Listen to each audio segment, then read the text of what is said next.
النبي قل لأزواجك وبناتك ونساء المؤمنين يدنين عليهن من جلابيبهن ذلك أدنى أن يعرفن فلا يؤذين وكان الله غفورا رحیما.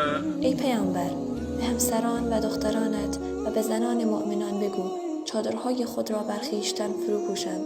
این پوشش به اینکه به پاکدامنی شناخته شوند نزدیکتر است و بدین ترتیب مورد آزار قرار نمیگیرند و الله آمرزنده مهرورز است. حجاب شعار زنان مسلمان و لباس زنان پاکدامن است. محبوب ساختن حجاب برای دختران آسان است، اما نیاز است چند گام برداریم که از آن جمله والدین از همان خردسالی دخترشان را به صورت تدریجی به پایبندی بر حجاب دستور دهند، چون به مرور زمان به دام افکار غلط و پوچ می افتند که علاج آن دشوار می شود. در ضمیر دخترشان بذر خدا ترسی مراقبت الله را بکارند و برایش بفهمانند که الله زن با حجاب پیرو دستورات الهی را دوست دارد و از او خوشنود می گردد.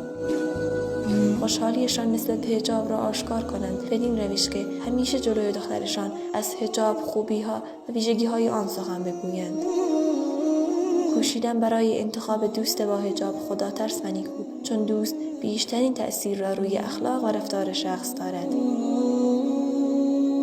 هدیه و جایزه دادن به خاطر حجاب، اما برایش بفهمانند که بهترین هدیه و جایزه رضایت الله متعال است.